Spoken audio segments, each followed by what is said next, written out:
There is a very specific psychological violence that doesn't look violent at all. It sounds calm. It sounds reasonable. It sounds like that's not how it happened. You're remembering it wrong. That's not what I meant.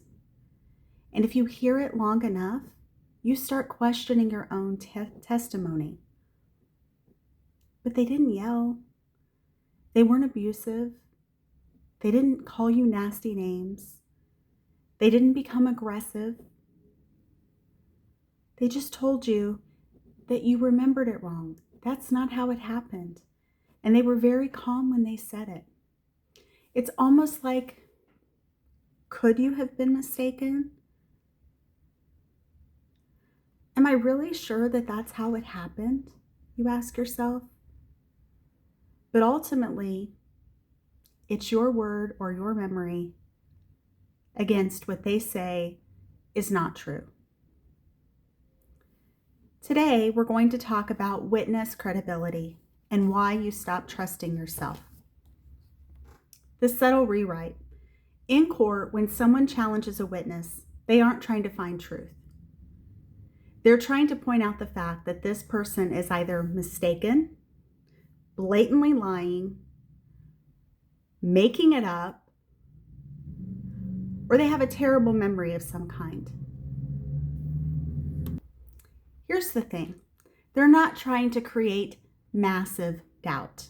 However, when you have a witness who's saying, I know 100% that this happened, and then you have a scenario where that witness is able to be cross-examined and questioned, sometimes they will back down from their absolute response to a more measured response, such as, I'm feeling like it wasn't like absolute, but I'm pretty sure that that is what happened.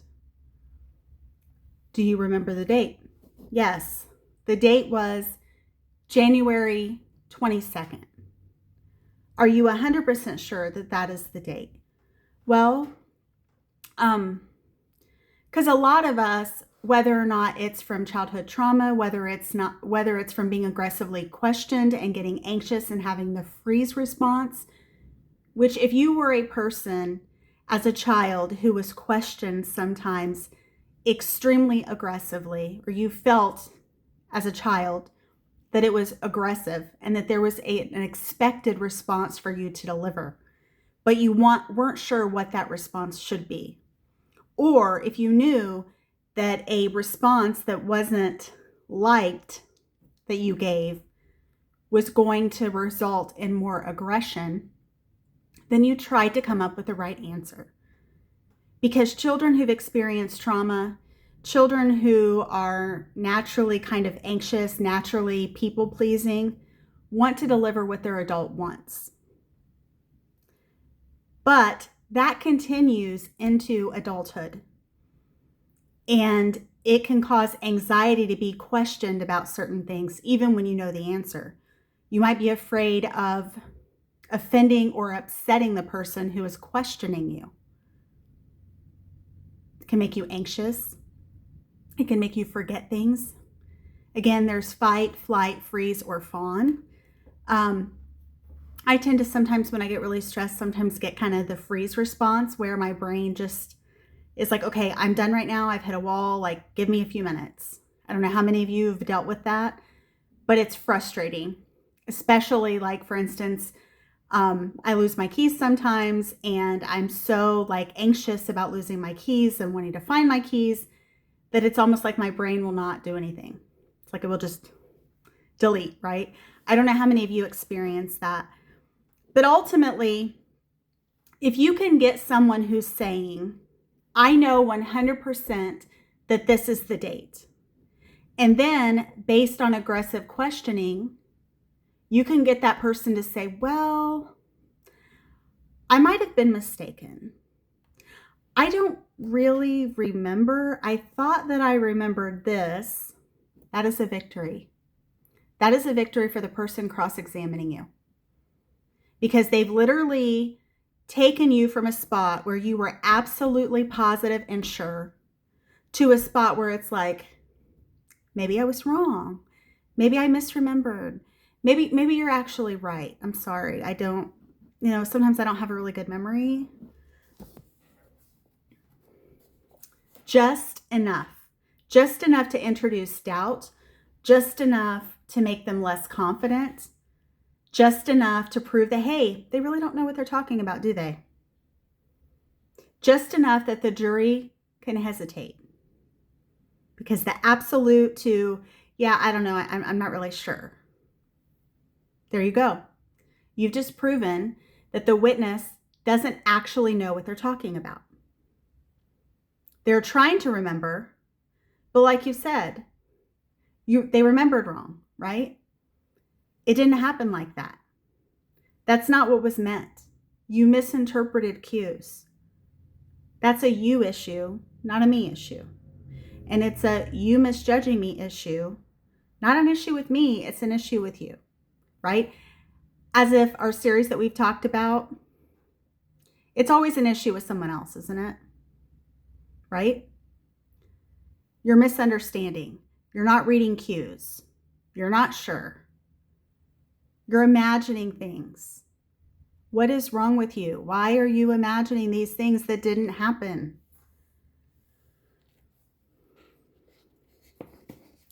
In families, something similar happens. And I know many of you have experienced it because you've shared that with me. And I definitely appreciate your trust and your understanding and sharing those things because I know that they weren't easy to share.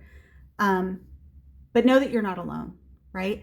Know that your experience is one that's shared among others and that people understand how you're feeling because they've dealt with it as well. And it's not a fun thing to deal with. It's not a happy thing to deal with. And potentially it can rewire your brain in certain ways, right? I know that, aggressive questioning sometimes kind of freaks me out. So I'll be honest. And again, I think the thing that is probably the most manipulative of the whole thing is it almost comes off like, I'm being your friend. Like I'm not putting pressure on you. We're just having a conversation. Like nothing is wrong. Go ahead. The water is calm here. So just go ahead and stick your toe in and it will all be okay, right? I mean, we're friends here. We're family here. No one's trying to hurt anybody. Like, I don't know why you're getting so uptight and so stressed out. Probably because you know that when you get a tone like that, it might be too good or almost always is too good to be true, right? Especially if you've dealt with dysfunctional family systems, you know that oftentimes there's always something that is wanted from you. Someone has an angle that they are looking to exploit and likely will try to do that through manipulation or gaslighting or triangulation or anything else that they can potentially do, or projection even, right? Like, you got it all wrong.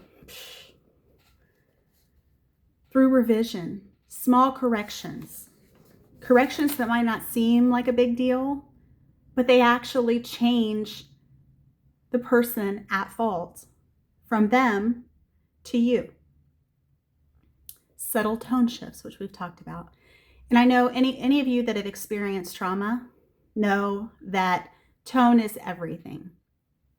Likely when you were growing up, you learned to decipher what a tone meant, what a walking pattern meant, what a facial expression meant, what a small sigh meant. Your piece depended on deciphering the, so is she or he tired from work? Or are they tired of me? Or are they upset with me for something that I've done? How can I diffuse this situation? And ultimately, that is extremely unfair for a child or a young adult or anyone in that scenario. Because ultimately, people need to be able to regulate their own emotions, right? And children should not be the ones who are trying to regulate others, right? The adults should be the ones trying to help the children learn how to regulate emotions, all the things that they need to prepare them for adulthood. And you know, a lot of us come from families who have experienced significant trauma, right? And that can stunt growth, that can cause a lot of rewiring in the brain, that can cause a lot of issues. And it gets passed on kind of as a generational thing, right? Especially if you have generation upon generation who's experienced some sort of trauma, albeit physical trauma, sexual trauma, emotional trauma, alcohol use, drug use, any of that, you know, domestic violence. I mean, all those things can definitely pile up. And it's not an easy thing.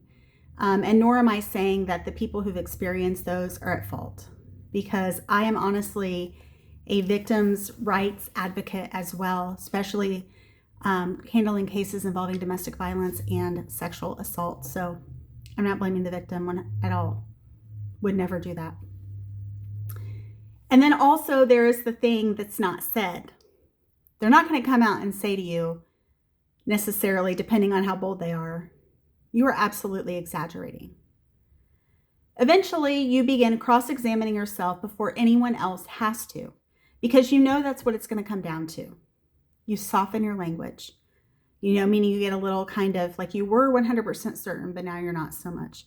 You hedge your statements. Well, maybe I could have been mistaken. Maybe it's the idea that you don't want to get into an argument with someone, so you're trying to diffuse them before things get out of hand. You apologize for your memory. That's not humility, that's conditioning. How you lost witness credibility. When this happens, your nervous system adapts. You learn conflict is dangerous. How many of you out there struggle with conflict? As an attorney, I'll be honest, I don't like conflict. Conflict makes me uncomfortable.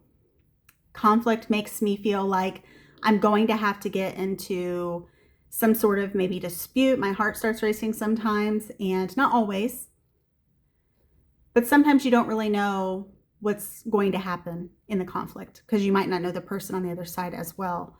Uncertainty is punished because clearly you can't count on your own understanding. And that is what leads to you not wanting to trust yourself because you've been told and gaslighted that you don't remember things correctly. That what you're thinking might have happened in a dream and you think that it's reality, but it's actually not reality. Clarity creates tension. Clarity also creates an interrogation format sometimes wherein you're asked a question, which you answer honestly. And the question is, well, couldn't you just pretend? Couldn't you just think that everything's okay? Just say that everything's okay? But what if everything is not okay? People don't need to know that. So then you start saying, maybe I'm wrong. Maybe I'm too sensitive. Maybe I misunderstood actually. Because I could have. Maybe I wasn't paying attention, or maybe I was just tired, or, I don't know. Over time, your internal prosecutor grows louder than your lived experience. And here's the dangerous part. You become an unreliable witness to your own life. You start editing things because you don't trust yourself.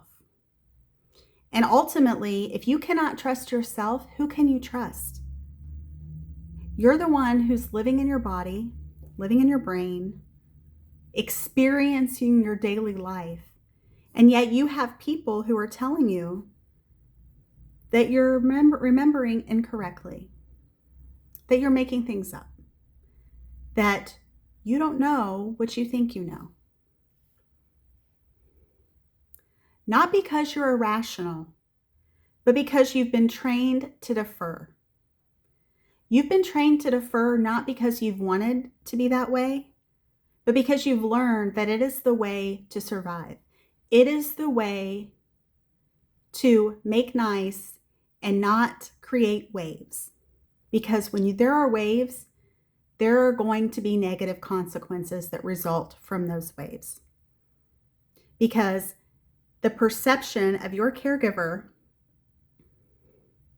is supposed to be considered the absolute authority. And what you think you see, what you think you know, what you might even know,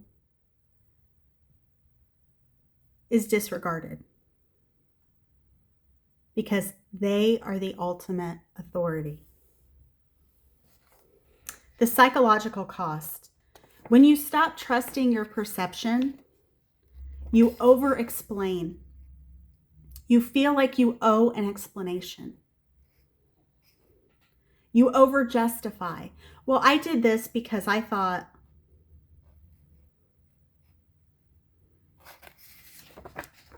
You replay conversations for hours. And I would almost bet that a lot of you do this. I know I do this. I still do this to this day. I have this thing that I do where I will say something and then I start replaying it back in my head. And I'm hypersensitive to making sure that I treat people with kindness and compassion and respect.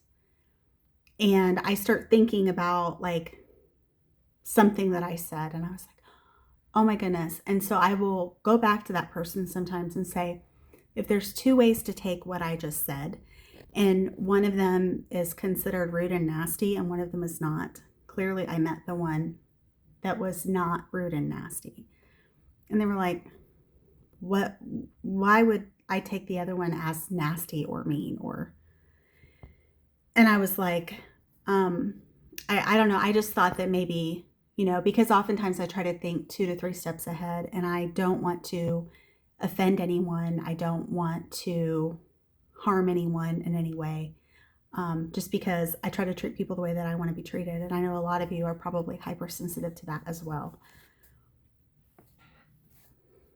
You doubt your decisions, and you may even freeze, right? When making decisions or having to deal with confrontation or having to deal with certain family members, you just don't want to deal with it. And this isn't because you're weak. You're actually not weak. For a person to have grown up in this environment and to continue to keep showing up for yourself, showing up for your family, showing up for your kids if you have kids, showing up for the people that are important to you in your life, that is strength. You're not laying in bed and giving up. You're pushing forward. You're trying to learn more. You're trying to improve yourself and build a better life for you and those you love. But because your testimony has been challenged so often, you assume it must be flawed. You assume that they must know more about you than you do.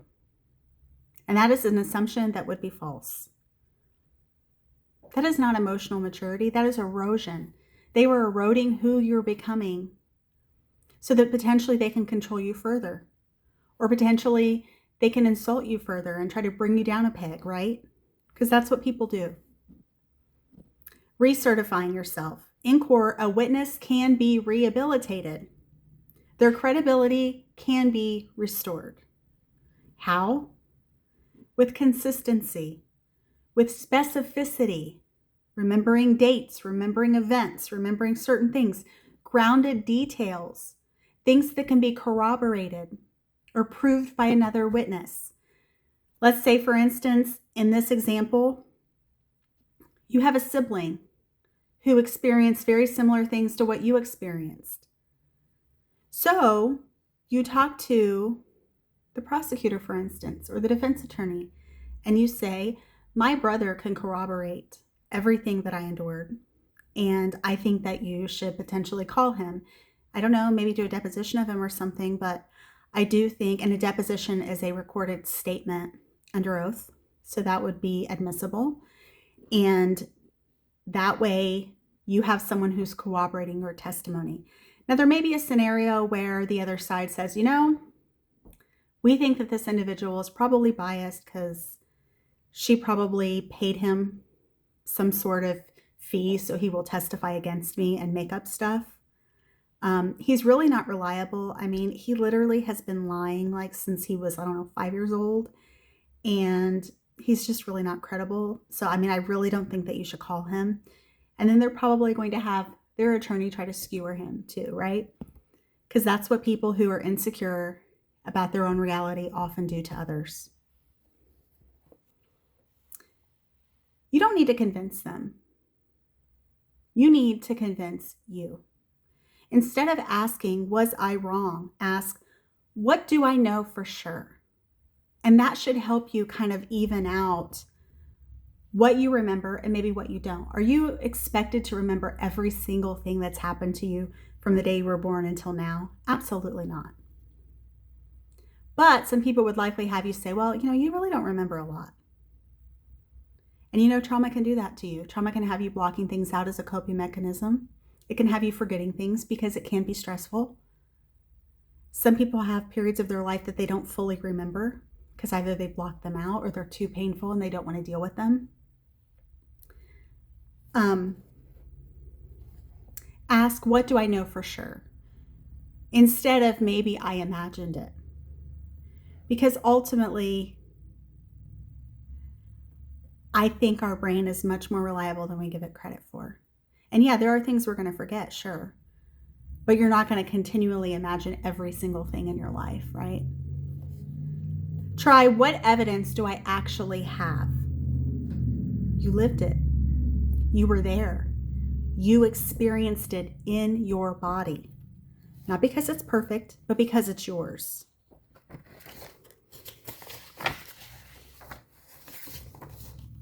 And here's what gets even more complicated. Sometimes they don't just rewrite events. They rewrite who you are. They argue with a version of you that doesn't even exist anymore. In the next video, we're going to talk about what happens when your family doesn't actually know who you are and what it means to stop explaining yourself to people committed to misunderstanding you. Thank you for tuning in, and I hope that you'll come back and see us again for part 2. Thanks so much. It means a lot to me. Bye-bye.